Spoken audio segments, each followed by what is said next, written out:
Bible को उठाओ, बोलो जो वचन मैं सुनूंगा 100 गुना फलों को लेके आऊंगा।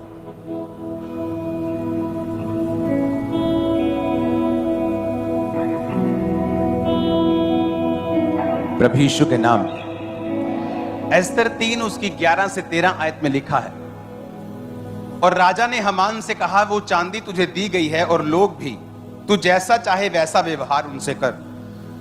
जो उसी पहले महीने के 13वें दिन को राजा के लेखक बुलाए गए, हमान की आज्ञा के अनुसार राजा ने सब अधिपतियों, प्रांतों के प्रधानों, देश देश के लोगों के हाकिमों के पास चिट्ठियां लिखी छाप लगाकर। क्या चिट्ठी थी? 13 आयत में लिखा, राज्य के सब प्रांतों में इस आशय की चिट्ठियां हरकारों के द्वारा भेजी गई कि एक ही दिन में अदार नामक 12वें महीने के 13वें दिन को क्या जवान, क्या बूढ़े, क्या स्त्री, क्या बालक, क्या यहूदी, क्या बालक, सब यहूदी मार डाले जाएं, नष्ट किए जाएं और उनका सत्यानाश किया जाए, उनकी धन संपत्ति लूट ली जाए। एस्तर 4 उसकी 1 आयत में लिखा है, जब मोर्दके ने जान लिया कि क्या क्या आज्ञा निकली है, तो वो वस्त्र फाड़ कर, टाट पहनकर, राख डालकर नगर के मध्य जाकर ऊंचे और दुख भरे स्वर से चिल्लाने लगा। तब मोर्दके ने एस्तर के पास कहला भेजा। ये एस्तर जो रानी थी, मोर्दके की एक तरह की बेटी थी, उसकी दूर की बहन जो उसने पाली थी, और वो रानी बन गई थी उसी की कृपा से, क्योंकि वो उसका मेंटर था। और उसने जाके कहा कि जब एस्तर के पास पहुंच और उससे कहे कि तू मन ही मन विचार ना कर कि मैं राजभवन में रहने के कारण जब सब यहूदियों में से बची रहूंगी, क्योंकि तू जो इस कारण इस समय चुपचाप हो रहे, तो किसी न किसी उपाय से यहूदियों का छुटकारा तो और उद्धार तो हो जाएगा, परंतु तू अपने पिता के घराने समेत नष्ट होगी। क्या जाने तुझे ऐसे ही कठिन समय के लिए राजपद मिल गया हो। एस्तर ने मोर्दके के पास जाकर कहा, तू जाकर शूशन के सब यहूदियों को इकट्ठा कर, तुम सब मिलकर मेरे निमित्त उपवास करो और 3 दिन रात ना तो कुछ खाओ ना तो कुछ पियो। मैं भी अपनी सहेलियों सहित उसी रीति उपवास करूंगी और ऐसी ही दशा में नियम के विरुद्ध राजा के पास भीतर आऊंगी। यदि नष्ट हो गई तो हो गई।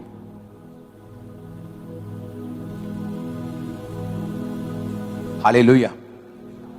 एस्तर 5 उसकी 1 से 8।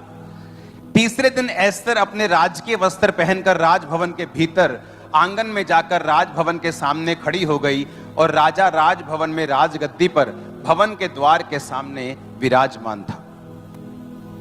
अब मेरी बात को ध्यान से समझना। और रानी ने कहा राजा के पास जाके, तो रूल ये था कि जब एक राजा गद्दी पे बैठा है तो कोई भी उसकी आज्ञा के बिना पास नहीं आ सकता। अपॉइंटमेंट लो तो आ जाओ, ऐसा सिस्टम था। तो वचन कहता है कि वो बिना अपॉइंटमेंट उसके भवन के बाहर खड़ी होगी, उसके रूम के। ये मालूम था उसको कि राजा मेरे प्राण भी ले सकता है, पर वो रोजों में गई थी। कैसे गई थी? उपवास में गई थी। राजा ने कहा इसको अंदर आने दो, अंदर गई। उसने कहा राजा एक विनती करने आई हूं। क्या विनती करती? कि तू मेरे पास खाने के लिए आएगा। उस दिन दूसरा रोजा था। राजा ने कहा ठीक है मैं खाने के लिए आऊंगा। तब 6 आयत में लिखा, भोज के समय जब दाख मधु पिया जाता था, तब राजा ने एस्तर से कहा तेरा क्या निवेदन है वो पूरा किया जाएगा। तू क्या मांगती है? मांग, आधा राज्य तुझे दे दूंगा।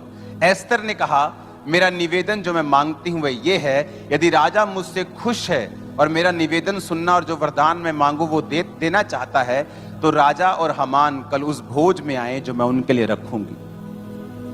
कहती अगर तुम मुझसे खुश है, मुझे आधा राज नहीं चाहिए, कल मेरे पास खाने के लिए फिर आना। और उसने क्या पिया था? 6 आयत में क्या लिखा है? पढ़ो 6 आयत में। भोजन के समय क्या पी रहा था? क्या होता है ये? अल्कोहल वाली ड्रिंक, शराब बोलते जिसको।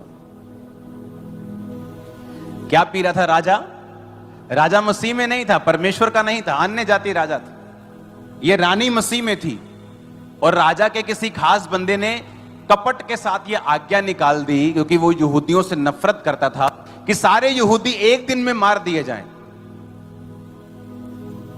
जब मोर्दके को बात मालूम हुई तो उसने रानी से कहा कि तू अंदर जो गई है ना, राजगद्दी के ऊपर बैठी है, शायद परमेश्वर ने तुझे भेजा है, अब आलसी मत होना।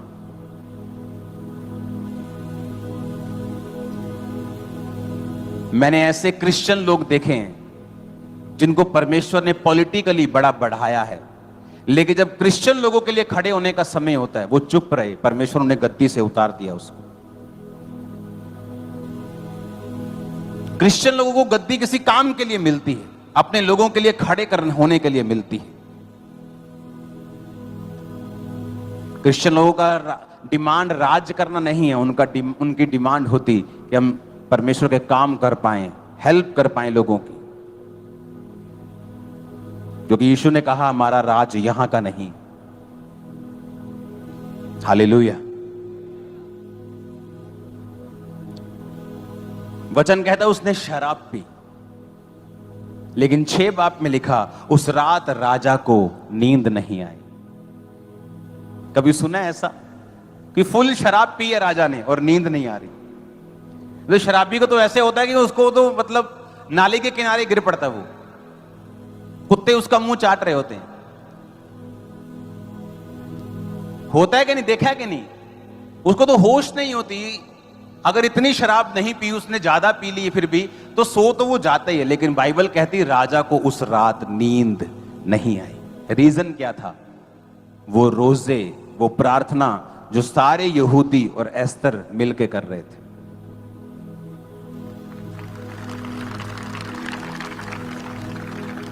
नेचर के खिलाफ, एटमॉस्फेयर के खिलाफ परमेश्वर ने काम किया। जबकि उस रात वो क्यों लिखा वचन में कि वो दाख मधु पी के गया? इसका रीजन है लिखने का कि वो फर्मेंटेड, वो अल्कोहल वाली ड्रिंक्स पी के गया, ताकि ये मालूम हो कि उस रात नींद ना आने का कारण क्या है। ऐसा नहीं लिखा कि कॉफी पी के गया कि भाई साहब कॉफी पी ली नींद नहीं आई, कि चाय ज्यादा पी ली तो कप नींद नहीं आई। लिखा वो शराब पी के, मदिरा पी के, दाख मधु पी के। दाख मधु और दाख रस फर्क है। जहां दाख मधु आया वो स्ट्रॉन्ग ड्रिंक पी के वो गया, लेकिन उस रात नींद नहीं आई। शराब पी के भी नींद नहीं आई। जब नींद नहीं आई उसने कहा ऐसा करो, रिकॉर्ड निकालो। तो बाइबल कहती है, इतिहास की पुस्तक कहता लाई जाए और पढ़ के राजा को सुनाई जाए। तो उसमें लिखा हुआ मिला कि एक बंदा है मोर्दके नाम का, जब तेरे खिलाफ 2 बंदे तुझे मारने का प्लान कर रहे थे, तो मोर्दके ने उनका प्लान जाहिर कर दिया था और तुझे बचा लिया था। कहता अच्छा इतनी बड़ी बात हो गई।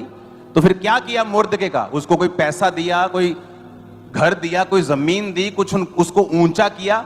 उसके बदले में उसको क्या दिया? कहते कुछ नहीं दिया। कहते उसको बुलाओ। वो वही मोर्दके था जो एस्तर का भाई था, एस्तर को पालने वाला। देखो रोजे क्या कर रहे थे, रोजे प्रार्थना क्या कर रही थी, देखा सारा कुछ बदल रही थी परमेश्वर के लोगों के हक में। और उधर नमान जो दुश्मन था, एक फांसी का फंदा बनवा के लेके आया कि आखिरी दिन जो होगा ना भोज का, मैं राजा को बोलूंगा कि एक बंदा है मोर्दके, मेरे को पसंद नहीं, उसको मैं फांसी पे लटकाना चाहता हूं। रानी के कहने के अनुसार राजा फिर तीसरे दिन उसके पास गया और रानी ने कहा मैं एक आज्ञा तुझसे मांगती हूं कि मेरा प्राण और मेरे लोगों का प्राण बचा लिया जाए। यह तीसरा दिन था। रानी ने ना तो कुछ खाया था ना तो कुछ पिया था। राजा के दिल में उसके प्रति प्यार परमेश्वर भर रहा था। उसने कहा क्या चाहिए तेरे को? उसने कहा वो लोग जो मेरे हैं, मैं भी नाश हो जाऊंगी अगर उनका नाश हुआ। राजा को गुस्सा आ गया, किसने किया ये सारा कुछ? इसी दुष्ट हमान ने जो तेरे साथ बैठा खा रहा है। राजा जब क्रोध में ऐसे गया दूर, गुस्सा आ गया उसको, दूर चला गया। और पीछे जो हमान था उसने सोचा कि अब हुन पैर फाड़ लो रानी दे, हुन बचाते होना नहीं। जैसे वो रानी के पैर पकड़ने गया, जब राजा मुड़ा तो उसे ऐसा लगा कि वो रानी के ऊपर कोई गलत काम कर रहा है, गलत काम करने की आंख से गया है। उसको और गुस्सा आया, कहता बाहर जो ये फांसी का फंदा लेके आया है ना, मोर्दके के लिए उस फांसी के फंदे पे इसी को लटका दो। और हुआ क्या, सारे राज में चिट्ठियां फैला दी गई कि कोई यहूदी उस दिन मारा नहीं जाएगा। और जितने प्लान कर रहे थे कि इस दिन इनको मार देंगे, मोहल्ले में कुछ गुंडे लोग होते हैं ना, मालूम होता है कि ये गुंडा बिरादरी, गुंडा लोग हैं, ये गुंडे हैं सभी, ये सब प्लान कर रहे हैं।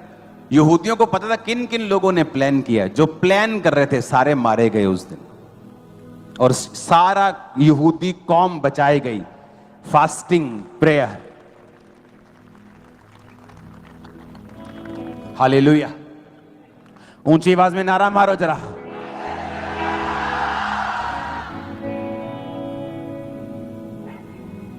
मेरी लाइफ का जब छुटकारा नहीं हो रहा था एक चीज से, मैंने 8 घंटे रोज प्रेयर्स की। 8 घंटे दुखी हो जाता था प्रेयर कर करके भी।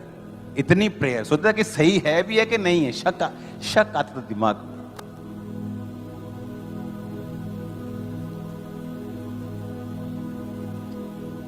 लेकिन आप छुटकारा चाहते हैं आधे घंटे की प्रार्थना से। आपका केस इतना बड़ा है, मेरा हस्बैंड मुझसे बात नहीं करता, मेरी फैमिली खराब है, हमारा फाइनेंस खराब है। प्रेयर कितनी है जी? आधा घंटा। जब 3 दिन रात रोजे रखे, पानी नहीं पिया, परमेश्वर ने राजे का मन बदला। नींद नहीं आई, इतिहास की पुस्तक निकाली गई, हर एक चीज उनके फेवर में चलती गई। कभी प्रार्थना करके देखा है रोज? उपवास करके देखे हैं रोज? कि हफ्ते में 2 उपवास करने हैं, रोज कम से कम 3 घंटे प्रार्थना करनी। 2.5 घंटे तो विश्वासियों के लिए, जिन्होंने अच्छा जीवन बिताना है, बंधनों से निकलना है, तो उससे ऊपर प्रार्थना करनी पड़ेगी। हालेलुया। आप मेरी बात समझ रहे कि नहीं? नींद नहीं आई, दाख मधु पी गए, बंधनों से निकलना है, तो उससे ऊपर प्रार्थना करनी पड़ेगी। हालेलुया। आप मेरी बात समझ रहे कि नहीं? नींद नहीं आई, दाख मधु पी गए। 6 आयत दोबारा पढ़ो। कहता उस भोज में राजा ने दाख मधु पिया। उस रात राजा को नींद नहीं आई। पिछली वाली आयत पढ़ेंगे, दाख मधु वाली। भोज के समय दाख मधु जब पिया जाता था तो राजा ने एस्तर से कहा, तेरा क्या निवेदन है? ऐसा भी तो लिख सकती थी बाइबल कि भोजन के समय राजा ने कहा, तेरा क्या निवेदन है, लेकिन दाख मधु का जिक्र किया गया है स्पेशली। यह राजा मसीह में नहीं था, परमेश्वर को नहीं मानता था। यह बताया गया कि वो शराब पी रहा था उस समय, उसके बावजूद भी उस रात उसको नींद नहीं आई। आपको क्या लगता है क्यों नहीं आई?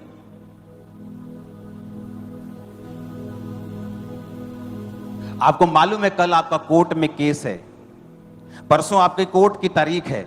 आपको फास्टिंग, उपवास में, प्रार्थना में जाना चाहिए। देखो रिजल्ट आता है कि नहीं। आपने कुछ गुनाह भी किए हों, परमेश्वर आपको माफ कर देगा, सजा कम से कम कर देगा, जल्दी छुड़ा देगा। वो देखो तो सही। लेकिन 2 दिन पहले तो आप ब्लू फिल्म देख रहे हैं, 2 दिन पहले तो आप दोस्तों के साथ घूम रहे हैं। आप परसों मेरी तारीख यार बहुत टेंशन है यार, लाई यार 2 पैग से टेंशन दूर नहीं होगी।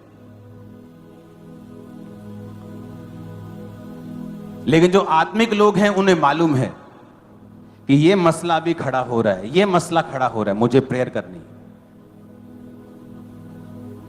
ये प्रॉब्लम खड़ी हो रही, मुझे प्रेयर करनी, मेरी लाइफ में ये छुटकारा नहीं आ रहा, मुझे प्रेयर करनी, मेरी फैमिली में उद्धार नहीं आ रहा, मुझे प्रेयर करनी, सेवकाई में ग्रोथ नहीं है, बढ़ोतरी नहीं है, मुझे प्रेयर करनी। आप प्रेयर करेंगे, परमेश्वर फिर उस प्रेयर के मुताबिक आपके रास्ते खोलेगा। आप लाख कोशिश कर लो, राजा की नींद रोक सकती थी वो? कितना भी राजा अपनी पत्नी से प्यार क्यों ना करता, उसकी नींद नहीं रोक सकती थी वो। शराब पी तो उसने सोना है, ये 100% है। लेकिन वचन कहता है, फिर से पढ़ेंगे, उस रात राजा को नींद नहीं आई। शराब पीने के बावजूद नींद नहीं आई। कई लोगों के घरों में पतियों से, बाप से पूछते हैं क्यों पीने, मेरे नींद नहीं आती, पी के मैं सो जाना। बोलते हैं कि नहीं? हाँ बोलते हैं ना। पर देखो राजा इतने पैग लगाया, बेचारे को नींद नहीं आई। स्वर्गदूत जब दिमाग हिलाता है तो नींद नहीं आती। जब आप फास्टिंग और प्रेयर करते हैं, हेवन दूत आपके ऊपर भेजे जाते हैं, आपके लिए काम करते हैं, आप एक मैग्नेट बन जाते हैं परमेश्वर की ब्लेसिंग्स का। सारी आपके आसपास की दुनिया आपके फेवर में काम करना शुरू कर देती है जब आप प्रार्थना और उपवास करते हैं। एक पाप में घुसा हुआ बंदा और बंदी प्रार्थना नहीं कर सकता। उन्हें पता है उनके जीवन में पाप है, उनके जीवन में कमी है, उनके जीवन में रिलेशनशिप्स हैं, गलतियां हैं। वो प्रार्थना करेंगे, उनको मालूम है परमेश्वर सुनेगा नहीं, क्योंकि वचन कहता है अगर तुम मुझसे प्यार करते हो तो मेरी आज्ञाओं को मानोगे। पवित्र बन जिस तरह तेरा बुलाने वाला पवित्र है। जब आप पवित्रताई में होंगे और प्रार्थना में होंगे और उपवास रखेंगे, आपकी सुनी जाएगी, 100% सुनी जाएगी। कोई शक नहीं, कोई दो राय नहीं कि आपकी सुनी ना जाए। मसले बड़े बड़े हैं, प्रार्थना छोटी। मसले बहुत बड़े, बेटा नहीं, बच्चा नहीं हो रहा जी 30 साल से, प्रार्थना कितनी है? आधा घंटा। मसले बड़े बड़े हैं, प्रार्थना छोटी। मसले बहुत बड़े, बेटा नहीं, बच्चा नहीं हो रहा जी 30 साल से, प्रार्थना कितनी है? आधा घंटा। आत्मा में बढ़ना चाहते हैं जी, लंगड़े चलाना चाहते हैं, प्रेयर कितनी है? 1 घंटा। तुम्हारे पास पीने के लिए अगर 1 गिलास पानी है, या तो तुम पी सकते हो या दूसरा पी सकता है। लेकिन अगर मेरे पास एक पूरा वाटर कूलर होगा तो मैं भी पीऊंगा, लोगों को पिलाऊंगा। पानी तो 1 गिलास है, अभी 1 घंटे से या तो तुम चलोगे या लोगों को चलाओगे।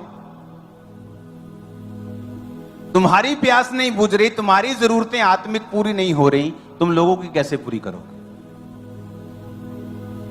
रोज रात को, शाम को मैंने बैठ जाना प्रार्थना पे, और 4 से 5 से 6 घंटे उस समय, उसके बाद मॉर्निंग प्रेयर करनी। रोज घंटों, मेरे छुटकारे से पहले परमेश्वर ने मुझे घंटों रोज प्रार्थना में बिठाया। बैठ जाना, वर्शिप सुननी, फिर प्रेयर करनी, बैठ जाना, फिर वर्शिप सुननी, फिर प्रेयर करनी, फिर वर्शिप सुननी, फिर प्रेयर करनी, और बैठे रहना एक ही स्थान के ऊपर और प्रार्थना करते रहना। यीशु मसीह ने कहा, एक औरत एक पापी के पास रोज जाती, मेरा काम कर। और पापी सोचता है एक दिन कि ना मैं परमेश्वर से डरता हूं, ना किसी बंदे की परवाह करता हूं, लेकिन ये औरत बार बार मेरे पास आके तंग करती। कहता मैं किसका काम कर देता हूं, नहीं तो रोज मेरे नाक में दम करेगी। यीशु मसीह ने कहा, देखो वो पापी क्या सोचता है। अगर पापी ऐसा सोचता है तो मैं उन लोगों का न्याय क्यों नहीं करूंगा जो दिन और रात मेरे नाम की दुहाई देते हैं। वो साफ कह रहा है, कहता तुम्हें चाहिए मांगो, दिन रात लग जाओ। तुम्हें कुछ चाहिए तो मांगो ना, मांगो तो दिया जाएगा। तुम्हारा स्वर्गीय पिता तुम्हारे मांगने से पहले जानता है तुम्हें किन वस्तुओं की जरूरत है, लेकिन देता तभी है जब तुम मांगते हो। एक है कि मेरे को मालूम है कि मेरे एक वर्कर को बाइक की जरूरत है, लेकिन मैं भी चुप बैठा हूं, जब मांगेगा तब मैं दे दूंगा।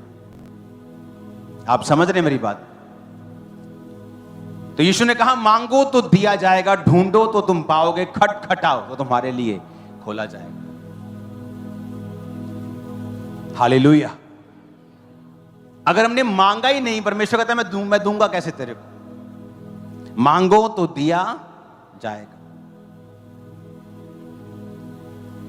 अपनी फैमिली के लिए आपकी प्रेयर नहीं, चर्च के लिए प्रेयर नहीं, अपने लिए प्रेयर नहीं। प्रेयर लाइफ मोस्टली लोगों, क्रिश्चियन लोगों की जीरो है, खासकर बंदों का और बुरा हाल है। उन्हें लगता है वाइफ प्रार्थना कर रही तो सब ठीक है, जबकि वचन के मुताबिक एक घर की अगुवाई एक बंदे को करनी है, और वाइफ को वो सब संभालना है जो बंदा बना रहा है। जो बंदा बना रहा है वो उसे संभाल नहीं सकता, क्योंकि वो ड्यूटी परमेश्वर ने वाइफ की लगाई है। अगुवाई परमेश्वर कहता मैं बंदे की करूंगा क्योंकि तुम घर के लीडर हो। लेकिन प्रॉब्लम यह है कि वाइफ प्रार्थना करने वाली है और बंदा आत्मा में बिल्कुल डम्ब है, बिल्कुल मूर्ख है, प्रेयर है ही नहीं, जीरो प्रेयर है। उसे लगता है मैं बिजनेस कर रहा हूं, मेरी वाइफ प्रार्थना कर रही। इसलिए बैलेंस कभी नहीं बनता उन घरों का जहां बंदों की प्रार्थना नहीं है।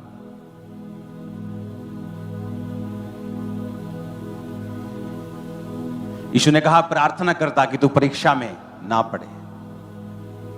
पाप तुम पे अटैक कर रहा है, फास्टिंग प्रेयर, फिर भी अटैक कर रहा है, मोर फास्टिंग मोर प्रेयर।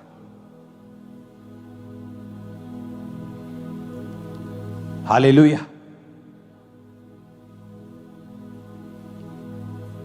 मेरे स्पिरिचुअल फादर बोलते थे मुझे कि मैंने बोलता था कि मुझे ये प्रॉब्लम है, उन्होंने कहा फास्टिंग एंड प्रेयर। मैं कहा मैं कर रहा हूं। कहते फिर more fasting and more prayer और करो। कहते उससे भी काम नहीं बनता, then more and fasting and more prayer. हल यही है, डोज बढ़ानी पड़ेगी। शैतान झुकेगा एक दिन, उसे झुकना पड़ेगा, क्योंकि आप परमेश्वर की ओर हैं, आप सच्चाई की ओर हैं, आप वचन की ओर। अगर वचन में लिखा कि यीशु ने कहा जो दिन और रात मेरे नाम की दुहाई देते हैं मैं उनका काम क्यों नहीं करूंगा। उसने कहा, क्वेश्चन पूछ रहा है वो, कहता क्यों नहीं करूंगा, कारण बताओ, मैं क्यों नहीं करूंगा तुम्हारा काम। एक पापी बंदा सोच सकता है कि मैं विधवा का काम कर दूं, नहीं तो रोज मेरे आके तंग करेगी। तो परमेश्वर कहता मैं तुम्हारा काम क्यों नहीं करूंगा। रोज प्रेयर आप सुबह करेंगे, शाम को, सुबह शाम, सुबह दोपहर शाम। परमेश्वर के दम आ जाएगा, परमेश्वर के करो यार अदा काम। मैं सीरियसली कह रहा हूं। वो कहता है एक पापी बंदा अगर ऐसा सोचता है तो मैं कैसा सोचूंगा। ध्यान रखो, अगर तुम दिन और रात मेरे नाम की दुहाई दोगे तो मैं तुम्हारी प्रार्थनाओं को क्यों ना सुनूंगा, उत्तर क्यों ना दूंगा। कहता मैं तुरंत, फिर आगे लिखता है मैं उनका न्याय चुकाऊंगा। वचन देखो कितने हजार साल पुराना। कह रहा है कि राजा को शराब पी के नींद नहीं आई और पुस्तक भी वो मंगवाई जिसमें मोर्दके का नाम था। आपको इत्तेफाक लगता है?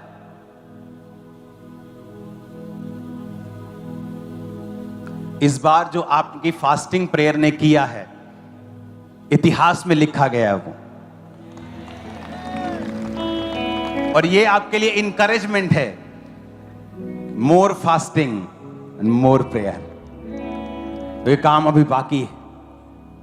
हालेलुया।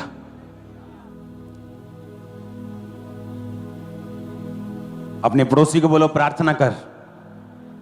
फिर से बोलो प्रार्थना कर ताकि तू परीक्षा में ना पड़े। प्रार्थना कर, तेरी प्रार्थना सुनाई देगी खुदा को। वो तेरा न्याय तुरंत चुकाएगा, वो तेरा काम तुरंत करेगा। दिन और रात उसके नाम की दुहाई दे, वो तेरी प्रार्थनाओं को सुनेगा। आमीन। परमेश्वर का एक दास प्रार्थना करता था रोज। जब परमेश्वर उसको उत्तर देने के लिए प्रकट हुए तो परमेश्वर ने कहा मेरी डायरी में लिखा है जिस दिन तूने प्रार्थना शुरू की थी, किस दिन तूने क्या मांगा था, मेरी डायरी पे लिखा है। आज मैं उन सब प्रार्थना का उत्तर देने के लिए धरती पर उतर आया हूं। वो उसमें की गई मेहनत कभी व्यर्थ नहीं जाती, कभी व्यर्थ नहीं जाती। मुझे याद है जब मेरे को मेंटली अपसेट के अटैक होते थे तो कोई दवाई उस समय नहीं थी, आज भी नहीं है। दुनिया की कोई दवाई नहीं बनी इस चीज के लिए। या तो आप ओवरडोज नशे कर लो जिस तरह मैंने शुरू कर दिए थे, तो आपको होश ही नहीं है तो फिर ठीक है।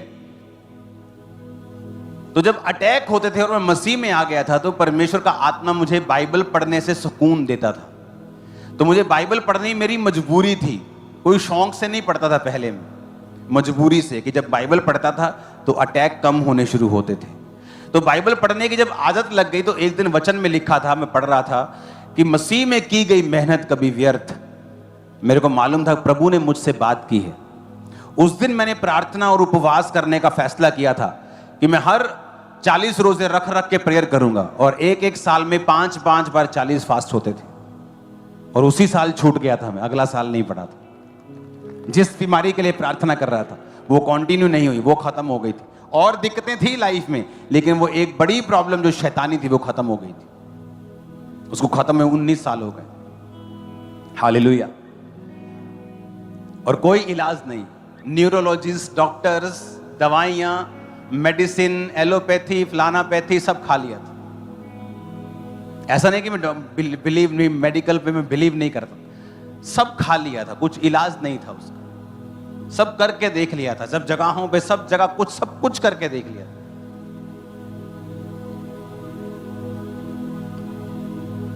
प्रार्थना कर, बोलो अपने पड़ोसी को, अपनी इच्छा को प्रभु के सामने रख।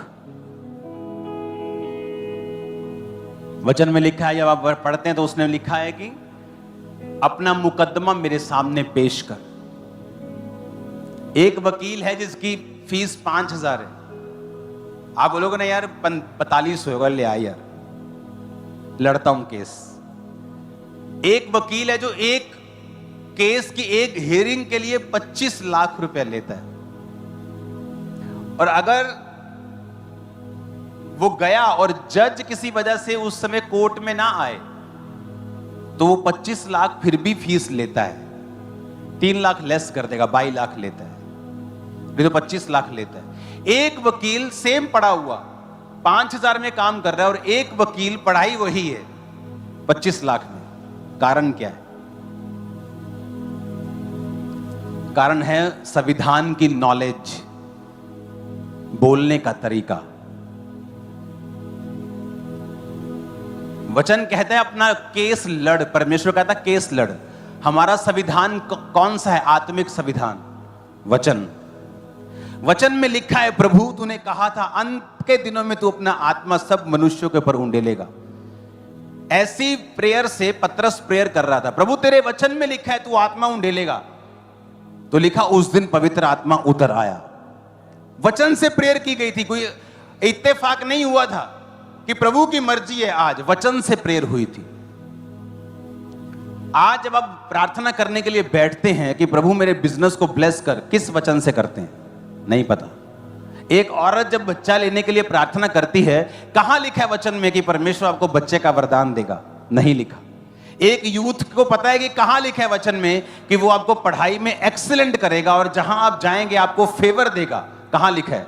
नहीं पता। आप क्रिश्चियन तो हैं, लेकिन अपने काम में निकम्मे हैं। और वो क्रिश्चियन जिसको पता है बाइबल में क्या लिखा है, जब वो बैठता है उसे पता है परमेश्वर मुझे छुटकारा देगा, मैं प्रार्थना करूंगा, उपवास करूंगा, प्रभु को छोड़ूंगा नहीं, अपने जीवन को सही रखूंगा। प्रभु तेरे वचन में लिखा है कि तू ऐसा करेगा, तेरे वचन में लिखा है। अगर मैं बाइबल दिखाऊं, अपनी पहली बाइबल, तो जब मेरे को अटैक होते थे, मेरे सिर पे मैं तेल लगाता था, अनॉइंटिंग ऑयल, तो तेल लगा होता था, यहां से ऐसे निकलता था तेल, इतना तेल होता था।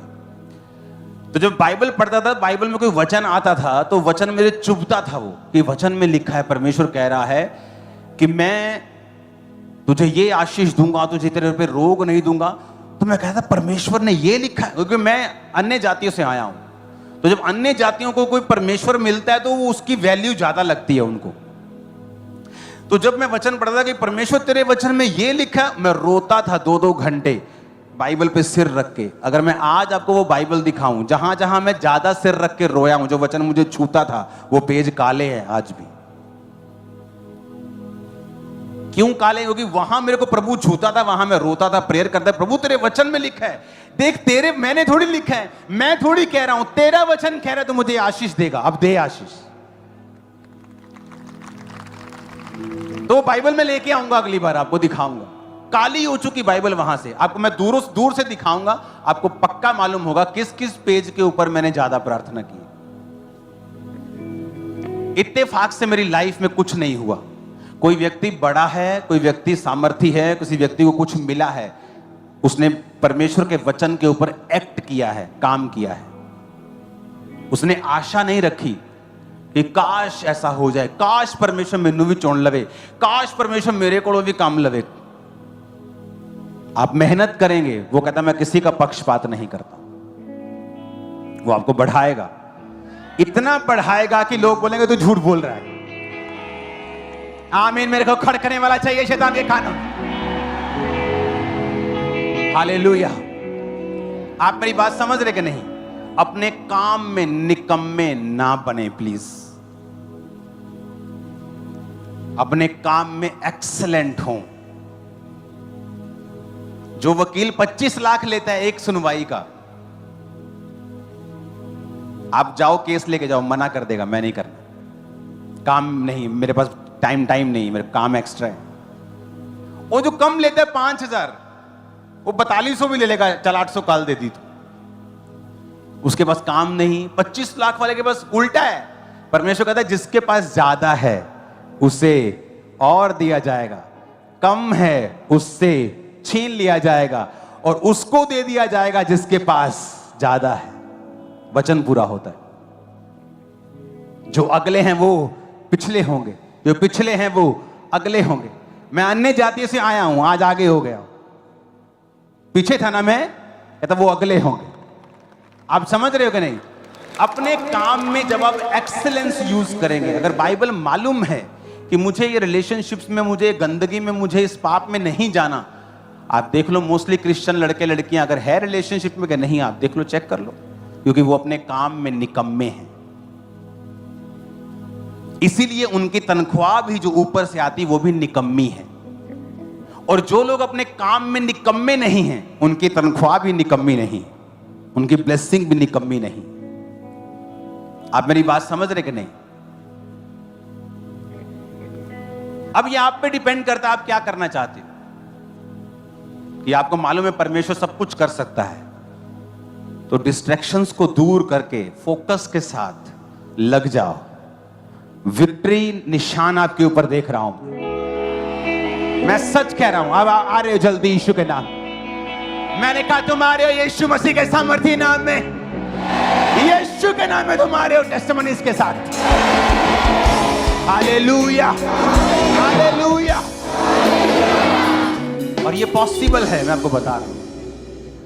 आपने गलतियां की हैं, वो माफ कर देगा, फिर से आपको खड़ा कर देगा, आपको साफ कर देगा, कोई प्रॉब्लम नहीं होगी आपको।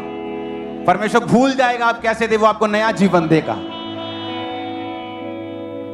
जब साइकिल चलाते लोग गिरते हैं तो साइकिल चलाना छोड़ नहीं देते। डोंट वरी, आगे बढ़ो, कुछ बेस्ट तुम्हारे लिए रखा हुआ है। आमीन ऊंचे वाला चाहिए चर्च। मैंने कहा आमीन ऊंचे वाला चाहिए चर्च।